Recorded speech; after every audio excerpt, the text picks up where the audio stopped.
Welcome to Wisdom for the Present, where we take ancient truth and bring it into clear, modern understanding.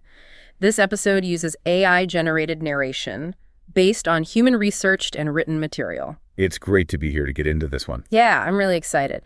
So picture, if you will, the absolute terrifying collapse of an entire world order. And we're not talking about a slow decline here. Right, no, it's a sudden, violent shattering. Like the air is just thick with the dust of fleeing chariots and you hear the metallic clash of iron against bronze. It's a brutal scene. Very.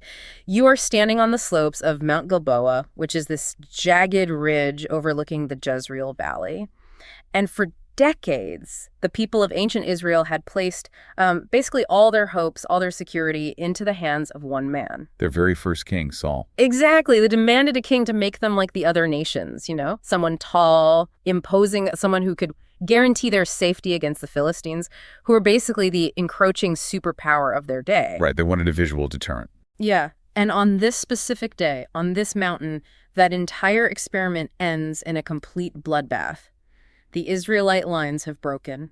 The king is surrounded. His sons are falling around him. Yeah. And the nation is just about to be plunged into this chaotic, terrifying power vacuum. It's arguably one of the most cinematic and traumatic transitions of power in ancient literature. Oh, absolutely. So today we are taking a deep dive into the first book of Chronicles, specifically chapters 10 through 12, to basically witness the autopsy of a failed regime. And the agonizingly complex birth of a new one. I mean, we're looking at a text that might initially just seem like a ledger of names and battles. Right. It can read a bit dry at first glance. Yeah. But beneath that surface, it is this highly sophisticated, layered masterclass in the mechanisms of human leadership. And the sociology of community building. Exactly. Plus, the brutal realities of collective consequence. The historical context here is just paramount. Set the stage for us. Who is writing this and when? So, the author of Chronicles, who is traditionally understood to be Ezra. He isn't writing this as live reporting. Right, he's writing centuries later. Yeah, to a deeply traumatized audience. He's writing to people who have just returned from a devastating exile in Babylon. Oh, wow. So they're standing in the literal ruins of Jerusalem. Exactly.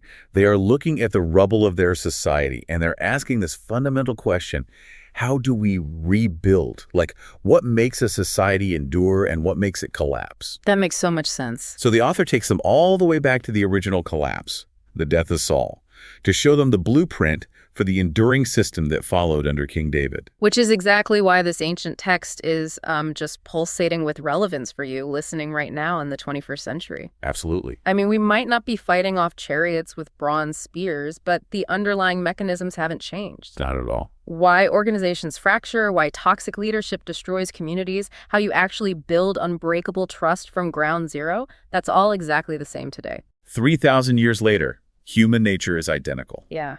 So we have to start where the text starts, in the rubble.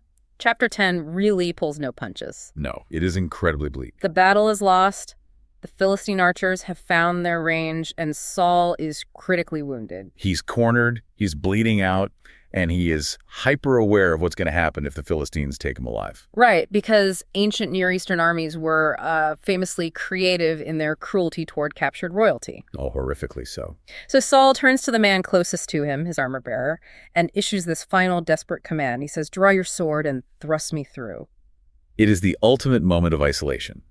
Here is a king who spent his reign alienating his allies. Hunting his perceived rivals. Yeah, hunting David. Yeah. And abandoning his core principles. Now he's left with only one man by his side. And what happens next is just a profound psychological study to me. Right, because Saul gives a direct military order. The armor-bearer's entire existence, his singular purpose, is to serve and protect the king. Yet the text explicitly notes that the armor-bearer refused because he was terrified. Yes. Now, I have to stop right there, because I want to look at the psychology of that paralysis.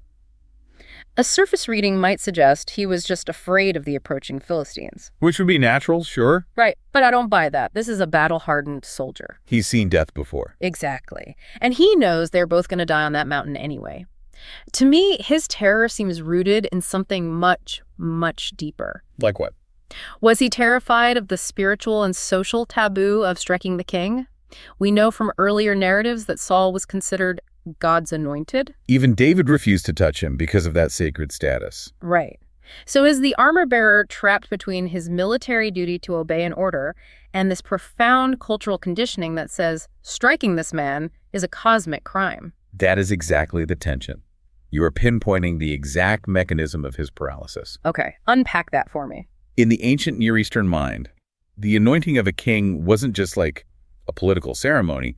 It was viewed as an ontological change. Meaning a change in his actual being. Yes.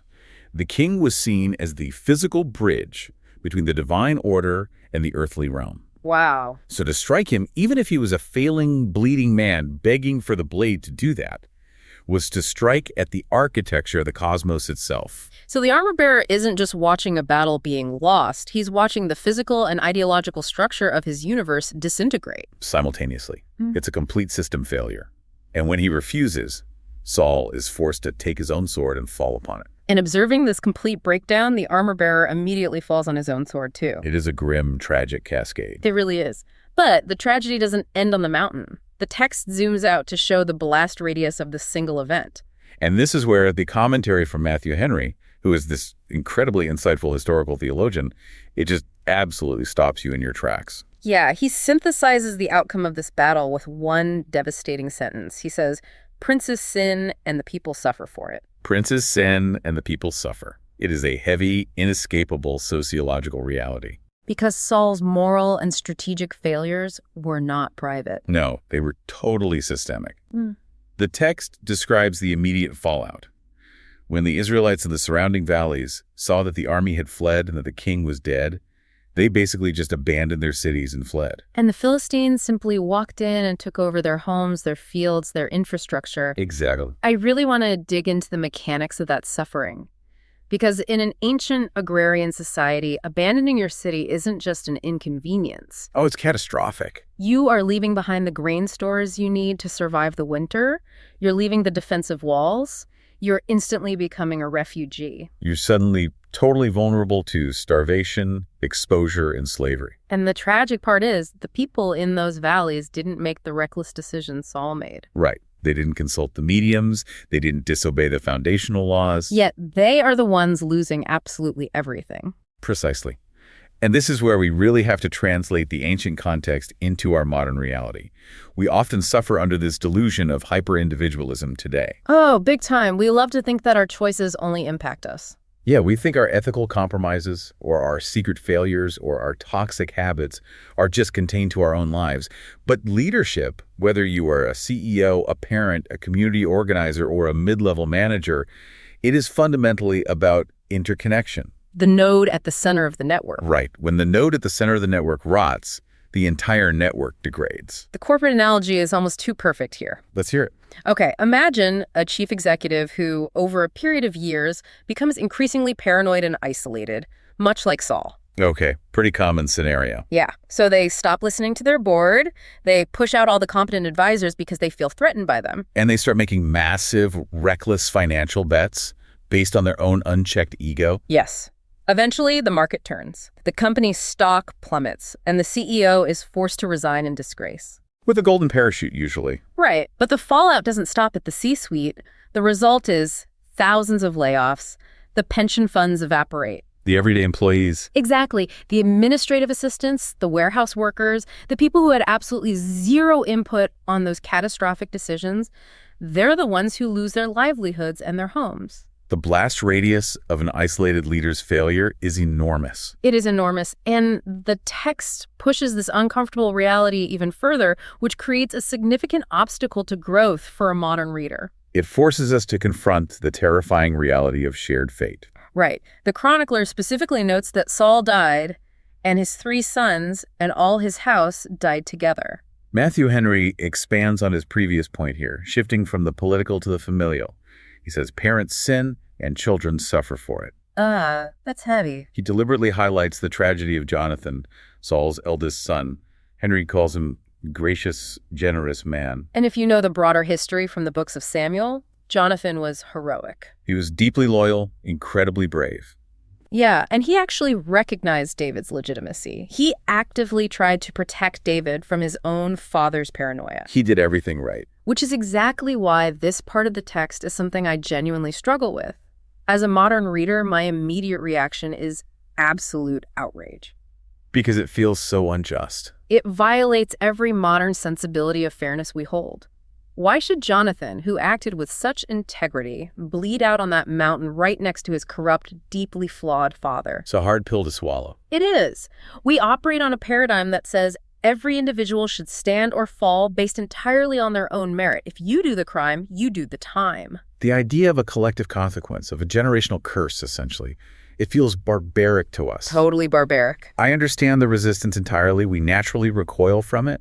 But the wisdom of this text isn't demanding that we celebrate this reality. Right. It's just demanding that we acknowledge it. Exactly. Ancient societies understood the mechanics of interconnectedness intuitively.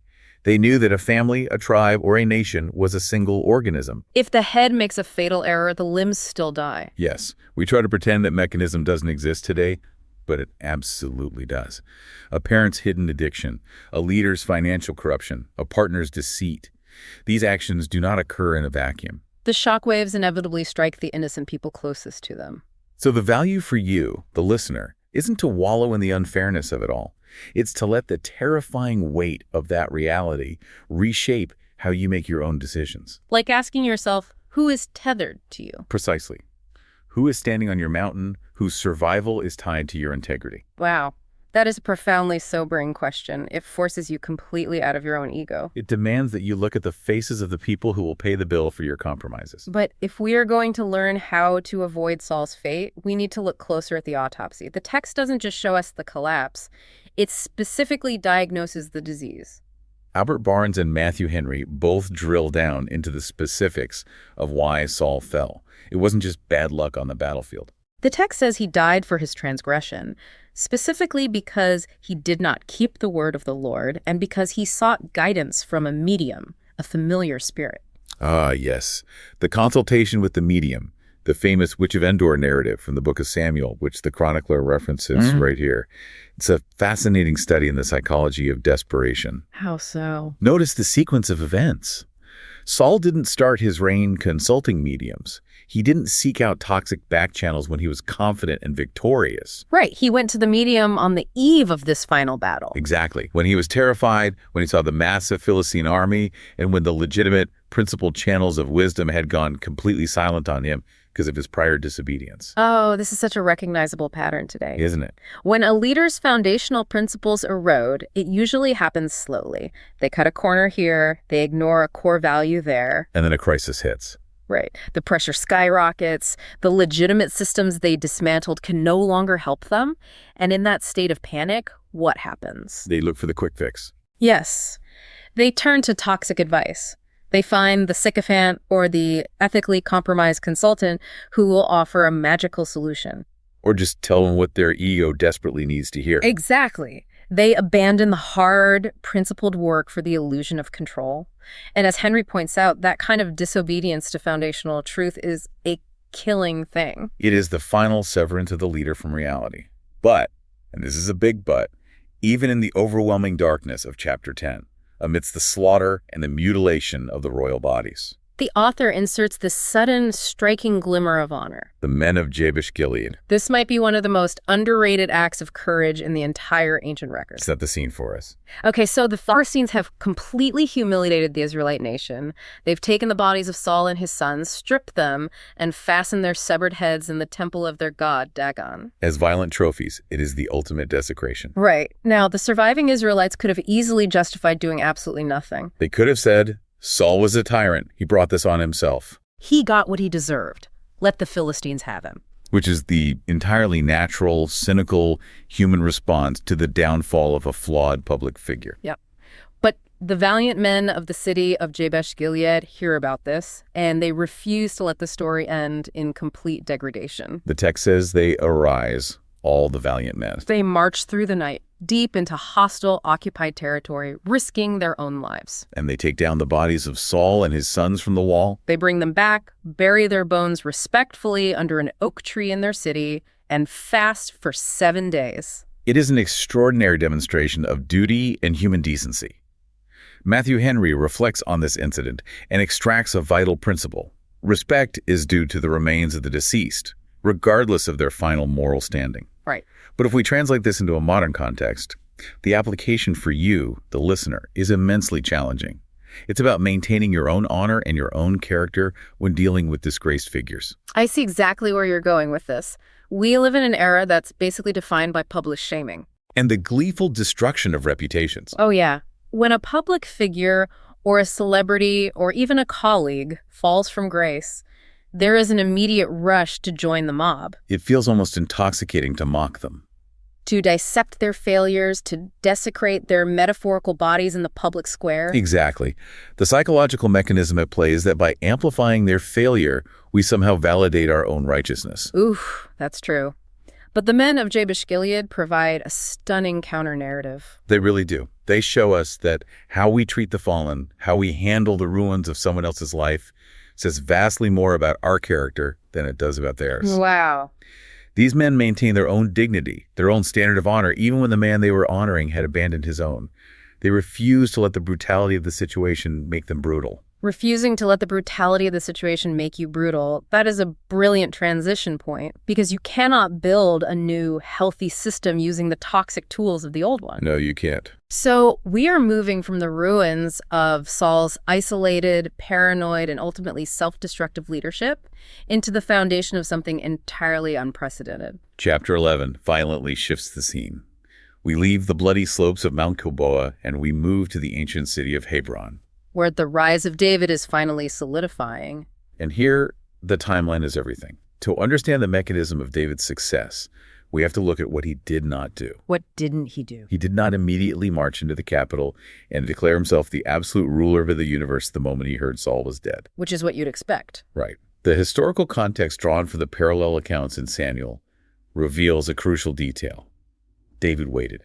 For how long? He went to Hebron, and he reigned over merely a fraction of the nation, just his own tribe of Judah, for 7.5 years. 7.5 years, just waiting. He endured a long, messy, and bloody civil war with the remnants of Saul's administration before all the tribes finally came to him.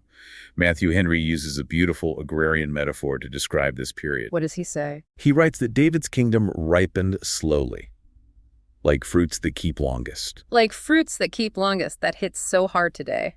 We are pretty obsessed with the mythology of the overnight success, aren't we? We want the immediate promotion. We expect the startup to achieve unicorn status in 8 months. If the project doesn't go viral in a week, we think it's a failure. Exactly. But true, enduring systemic authority takes agonizing time to ripen. I mean, David had been promised this kingship when he was just a teenager. He had the divine mandate. Right. He had every right in his own mind to be incredibly impatient. But he waited for the consensus to build organically. He allowed the power vacuum to demonstrate his necessity. And when that consensus finally arrives, it is formalized in a way that is utterly revolutionary for the ancient world. Walk us through that. The text tells us that all the elders of Israel came to the king at Hebron, and David made a covenant with them before the Lord. Then and only then did they anoint him king over Israel. Matthew Henry draws a profound political and philosophical insight from this single verse. He states, between prince and people, there is an original contract. Now let's pause and appreciate the historical magnitude of that concept. Yes, because if you look at the geopolitical landscape of the Bronze and Iron Ages... Despots ruled by raw force and divine right. Exactly. The pharaohs of Egypt, the kings of Babylon, they didn't make contracts with their subjects. They viewed themselves as gods on earth. Their word was the literal law. They demanded absolute compliance through terror. Right. And David had the ultimate trump card. He was told by God through the prophet Samuel that he was the chosen ruler. He could have easily adopted the despotic model. He could have pointed to his divine selection and demanded absolute unchecked submission. But he explicitly chooses not to. No. He submits himself to a reciprocal agreement. He sits down with the elders, the representatives of the people, and he establishes a covenant.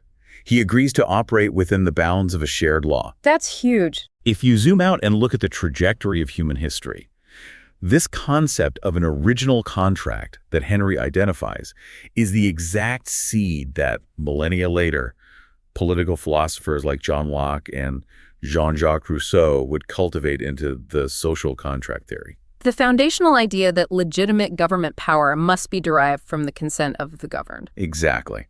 We are seeing the ancient architectural blueprint for shared authority. Let's map this onto a modern organizational dynamic because the contrast is stark. How so? It's the exact difference between a hostile corporate takeover and a leader who systematically builds organizational buy-in.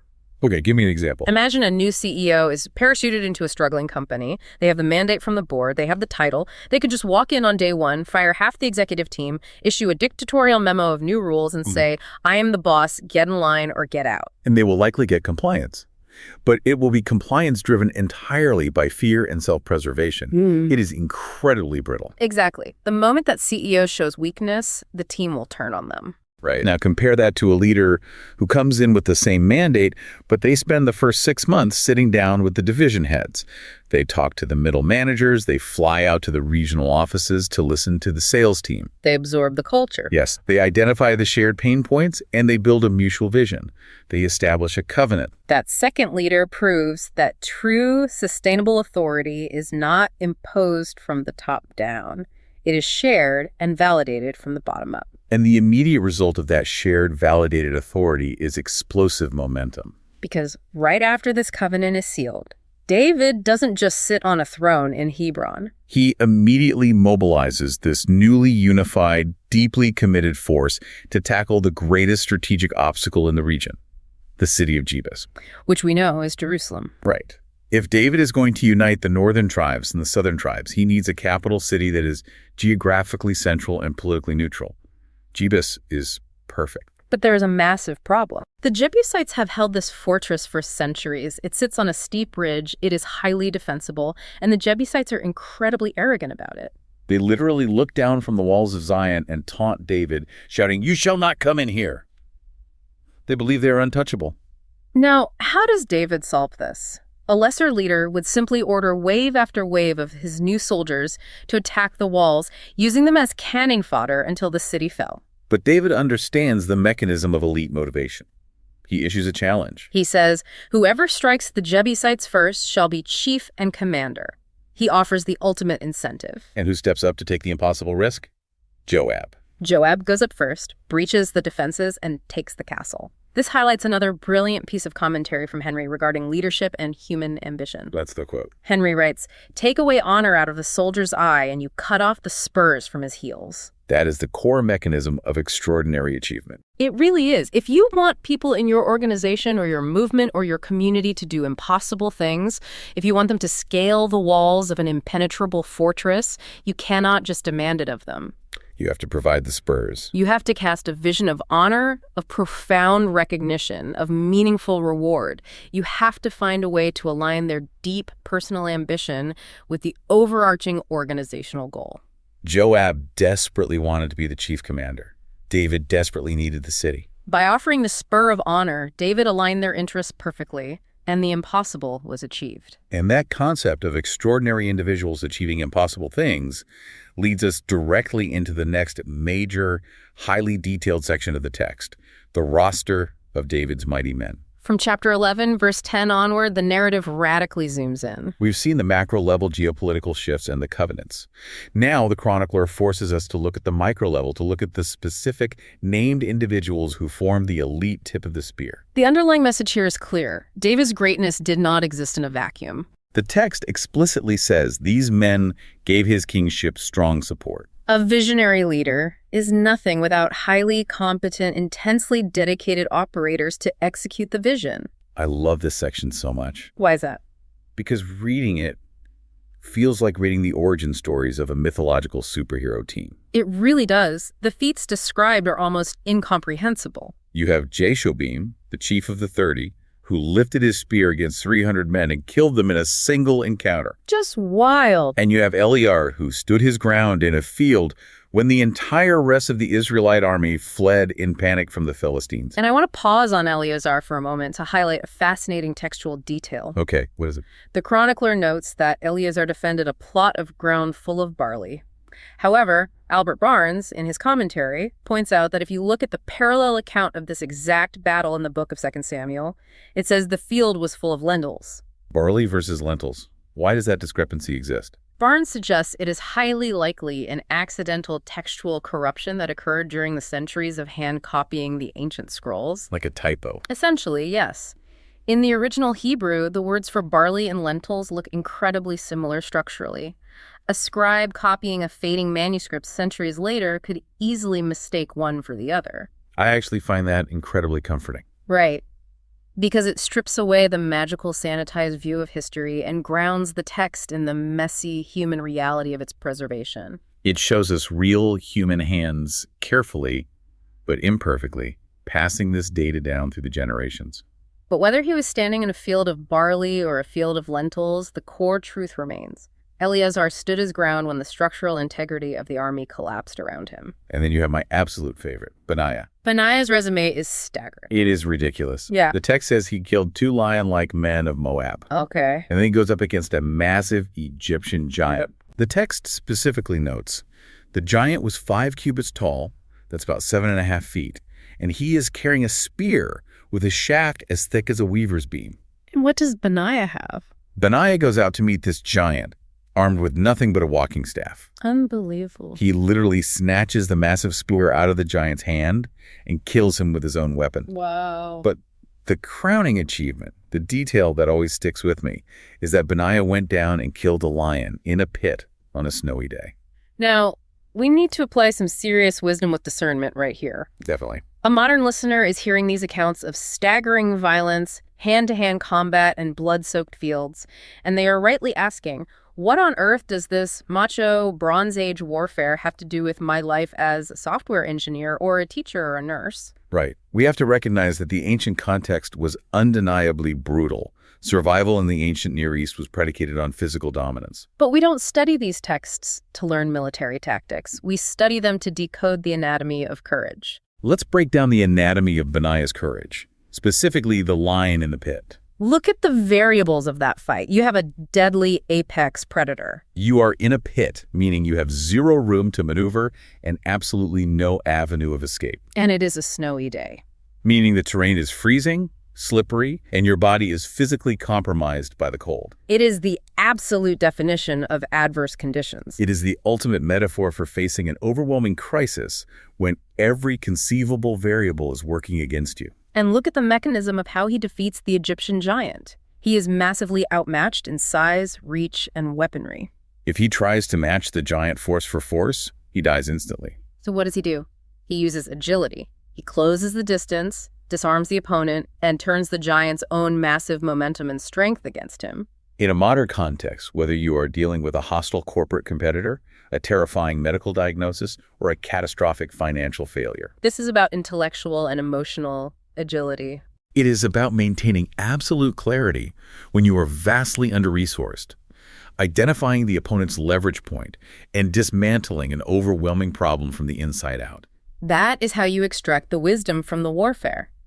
But amidst all this adrenaline, all this tactical brilliance and blood, the chronicler inserts a story that fundamentally changes the frequency of the text. It slows way down. It becomes incredibly intimate. It's the story of the Well of Bethlehem, and it is arguably the emotional centerpiece of this entire deep dive. It reveals the internal architecture of David's leadership.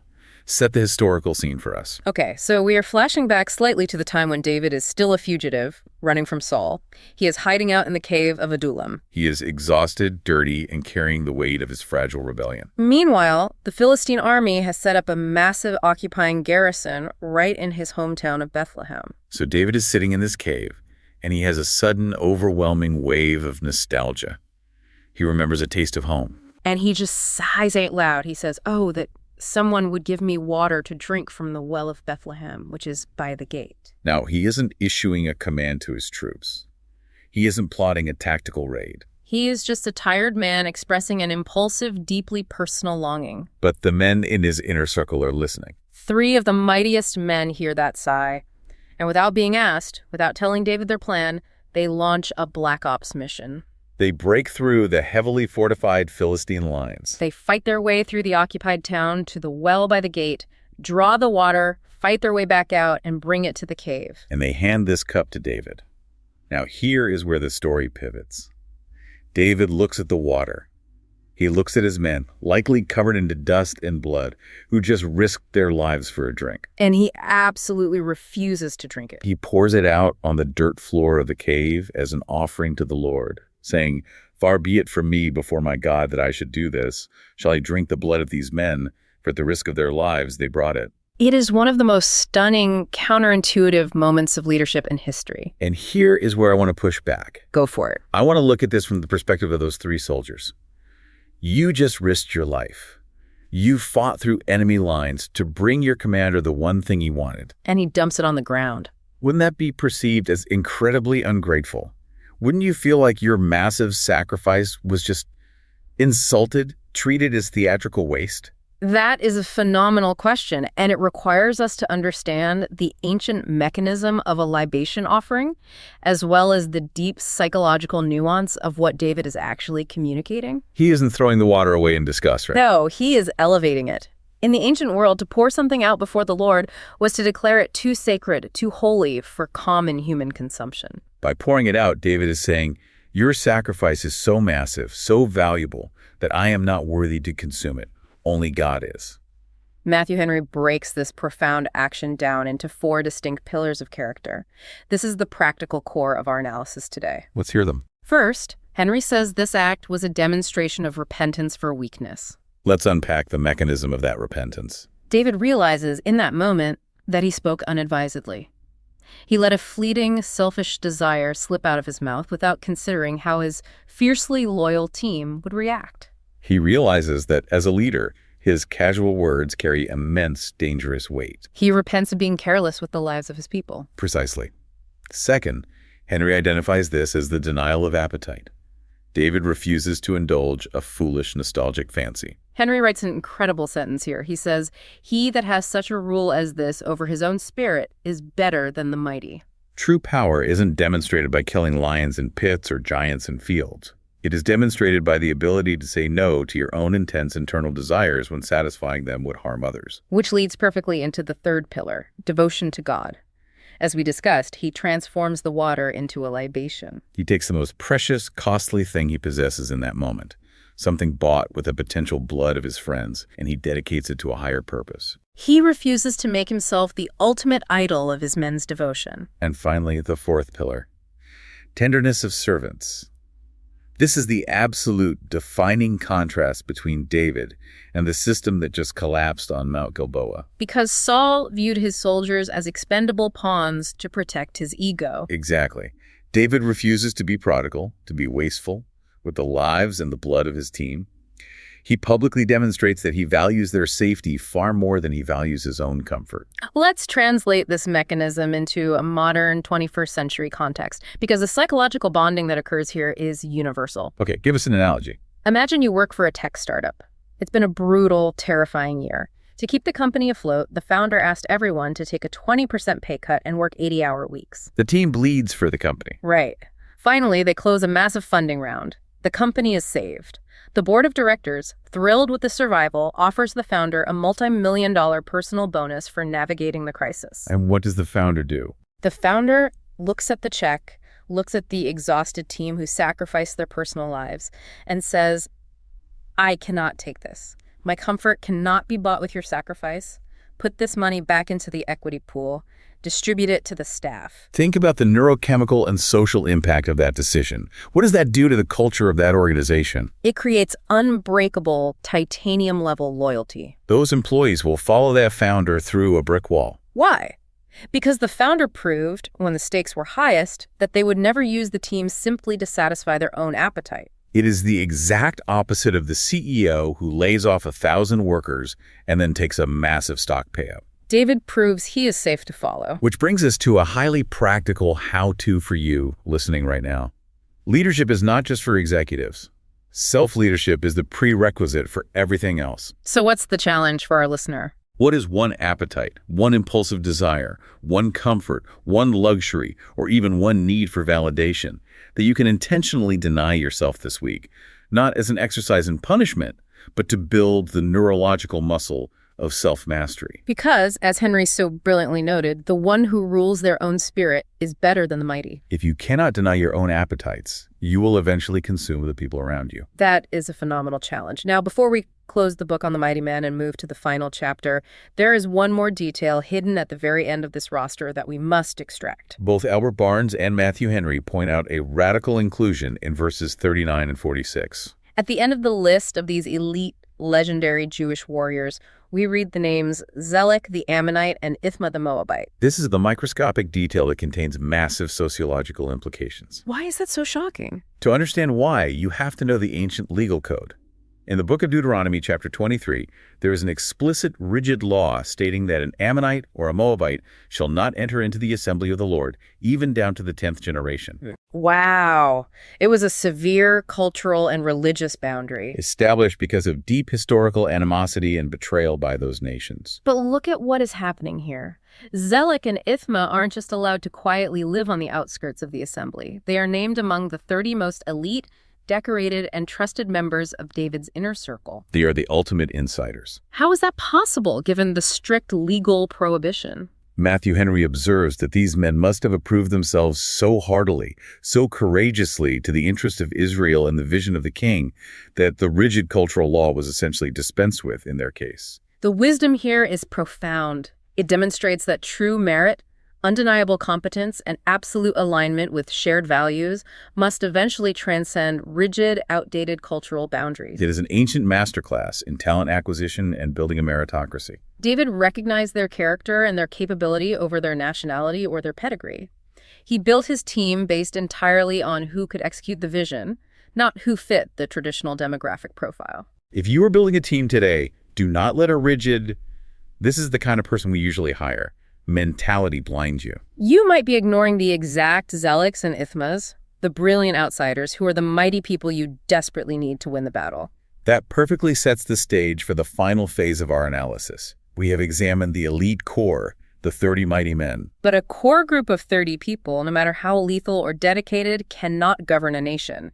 Chapter 12 addresses the mechanics of scale. The big question is, how do you scale a localized movement into a national consensus? We watch as the core group expands into thousands and then tens of thousands, flocking to David at Ziklag and Hebron. We are analyzing the anatomy of a unified movement. And what immediately jumps off the page in chapter 12 is the astonishing diversity of talents and specializations that these different tribes bring to the table. The author takes great care to describe them not as a monolithic, faceless mob of infantry, but as highly specialized units. It's like watching a master architect assemble the perfect array of tools. You have the Benjamites. The text details that they were armed with bows and could use both their right and left hands in slinging stones and shooting arrows. They are ambidextrous snipers. And the supreme irony is that Benjamin is Saul's own tribe. Even the people who shared Saul's bloodline recognized that the future, the genuine momentum, was with David. Then you have the Gadites. The poetic description of them is wild, whose faces were like the faces of lions, and they were as swift as the gazelles on the mountains. And their operational commitment is unparalleled. The text deliberately notes a specific environmental detail. The Gadites crossed the Jordan River in the first month. Why did the chronicler include the month? Because the first month is the spring. It is when the snows of Mount Hermon melt and the Jordan River violently overflows all its banks. It transforms from a river into a raging, incredibly dangerous torrent. And the Gadites didn't wait for the waters to recede. They swam across a flooded, treacherous river just to join the cause. That is the level of friction they were willing to overcome, to align with the new vision. But when you start rapidly scaling an organization, when you bring thousands of diverse, highly lethal, highly committed individuals together from different backgrounds, you inevitably trigger a massive problem: navigating trust. how do you integrate former enemies? We see this tension beautifully resolved in a pivotal interaction, verses 16 and 17. A group from the tribes of Judah and Benjamin approach David at his stronghold. Now, remember David's psychological state. He has been hunted for years. He has been betrayed by people from his own tribe before. Paranoia would be the natural default. So he doesn't just throw open the gates and blindly welcome them. He goes out to meet them, and he establishes a very clear, very stark boundary. What does he say? He says, If you have come peaceably to me to help me, my heart will be united with you. But if you have come to betray me to my adversaries, since there is no wrong in my hands, may the God of our fathers see this and rebuke it. It is a phenomenal demonstration of vulnerability balanced with absolute strength. He is clearly communicating two things simultaneously. I desperately want you here, and I desire total unity, but I will not tolerate toxicity, hidden agendas, or betrayal. How does a modern leader balance maintaining open arms with fiercely protecting the culture of the organization from bad actors? David models the exact mechanism. You state your core values up front. You offer wholehearted unity. My heart will be united with you. But you establish clear, existential consequences for treachery. Notice he doesn't threaten to kill them himself.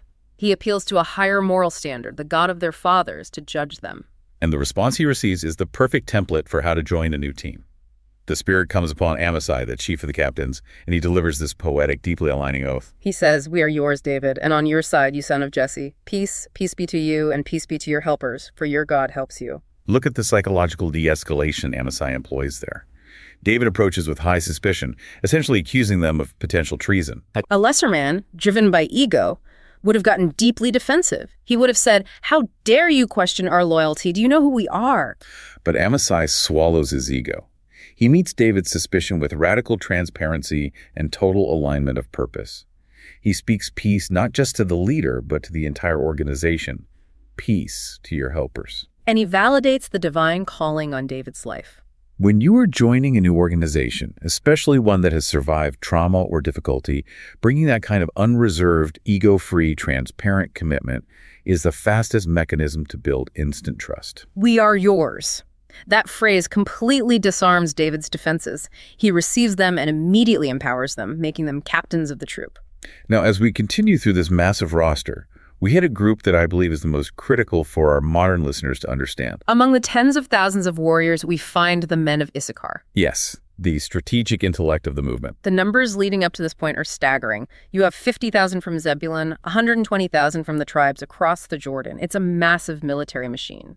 But then you get to Issachar, and the text says there were only 200 heads of them, a microscopic fraction of the total force. Yet they are highlighted as being uniquely vital to the survival and direction of the entire kingdom. Why? Because the text says they had understanding of the times to know what Israel ought to do.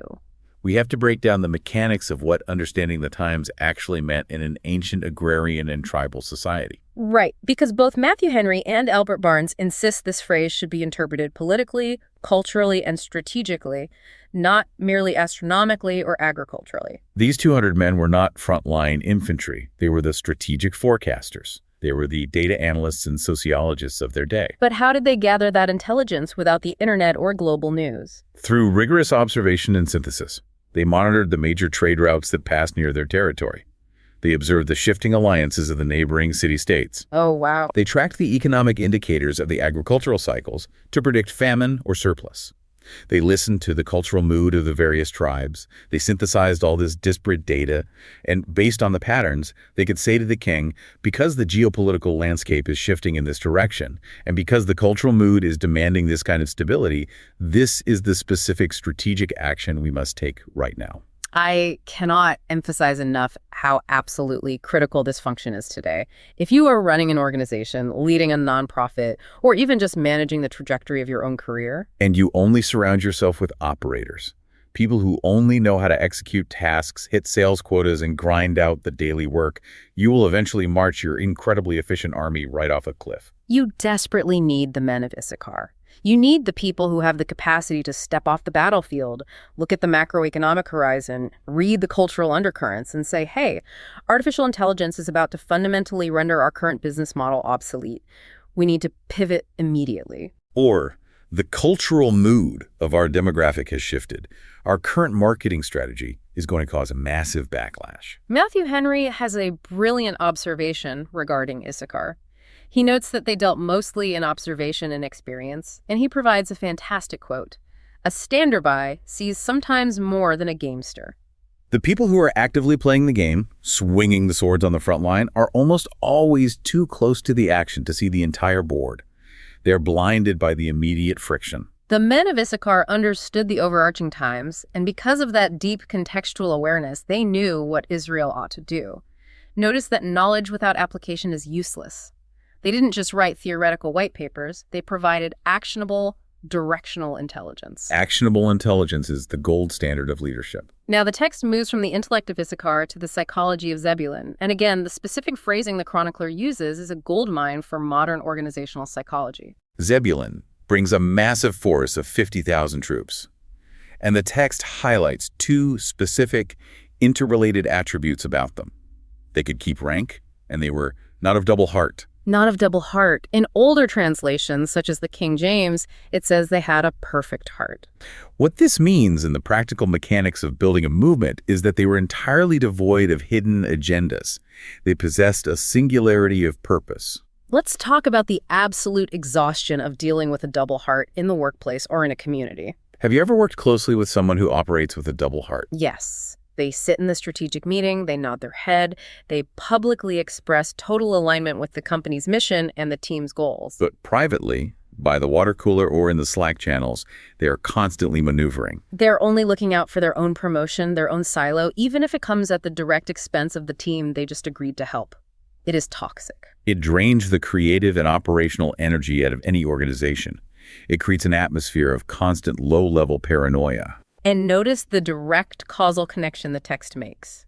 Because they were not of double heart, they could keep rank. Keeping rank doesn't just mean standing in a straight line. It means executing your specific assigned function without trying to usurp someone else's role out of jealousy and fundamentally trusting that the person next to you is executing theirs. You can only keep ranked if you share a single, unified purpose. The moment ego, insecurity, or a hidden agenda enters the psychology of the team, the rank breaks. People start stepping out of their lane to grab glory for themselves, or they abandon their post to protect themselves. Zebulun brought 50,000 highly lethal individuals who somehow managed to check their egos entirely at the door. And what is the ultimate result? What happens when you combine the fierce, spurred ambition of Joab, the unparalleled, leveraged courage of Benaiah, the deep strategic insight of Issachar, and the single-hearted, ego-free focus of Zebulun? You get the breathtaking culmination of this entire narrative arc. Chapter 12 ends with a massive 3-day feast at Hebron. The text says that tribes from all over the region, even the most distant tribes like Issachar, Zebulun, and Naphtali, brought resources on donkeys, camels, mules, and oxen. They brought massive provisions of flour, fig cakes, clusters of raisins, wine, oil, cattle, and sheep. They pooled their resources in a massive display of communal trust. And the very last lingering phrase of the chapter is this: "For there was joy in Israel." It is the perfect, harmonious resolution to the profound trauma we began with in Chapter 10.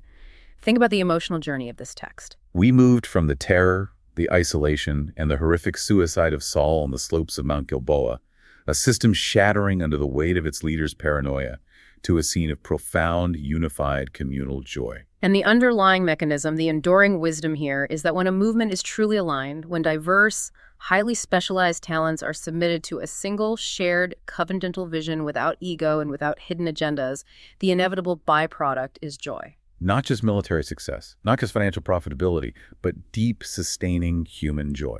That is a beautiful synthesis of this incredibly dense material. We have traversed a massive amount of historical and psychological ground today. We have witnessed the devastating systemic consequences of isolated leadership, and we have analyzed the meticulous, multi-layered construction of a unified, covenant-based community. And as we zoom out to glean comparative insight from this text, it is crucial to recognize that the core principles we have extracted from these ancient chronicles are not isolated religious anomalies. They echo profoundly throughout the greatest wisdom traditions of human history.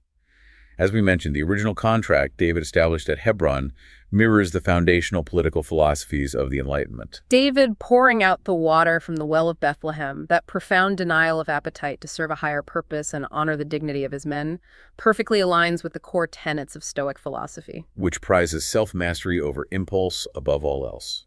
It resonates deeply with Eastern concepts of servant leadership, where the true master is the one who sacrifices most for the collective, not the one who extracts the most from them. This text is not merely a dry historical ledger for a specific demographic. It is an enduring masterclass in the human condition. It holds up a mirror to our darkest tendencies toward paranoia, selfishness, and systemic collapse, while simultaneously illuminating our highest capacities for courage, radical loyalty, strategic wisdom, and joy. So, as we bring this deep dive to a close, the final step is to translate this ancient wisdom into your immediate reality. I want to ask you, the listener, a few highly specific questions based on the mechanics we've uncovered today. First, evaluate your own inner circle. When the pressure spikes, when a crisis hits your life or your business, who are you listening to? Are you mimicking Saul and turning to panicked, short-sighted, toxic voices that just tell you what you want to hear? Or are you grounded in foundational principles? Second, examine your organization or your personal network. Are you actively listening to the men of Issachar in your life? Do you have people around you who possess the contextual awareness to understand the times, who can read the shifting cultural and economic landscape, and who have the courage and the permission to tell you what you ought to do, even when it directly contradicts your current strategy? And third, look inward. Are you operating with a double heart in your career, your community, or your relationships? Are you harboring hidden agendas, quietly looking out only for yourself? Or are you fully committed, able to keep ranked and support the people to your left and your right without the interference of ego?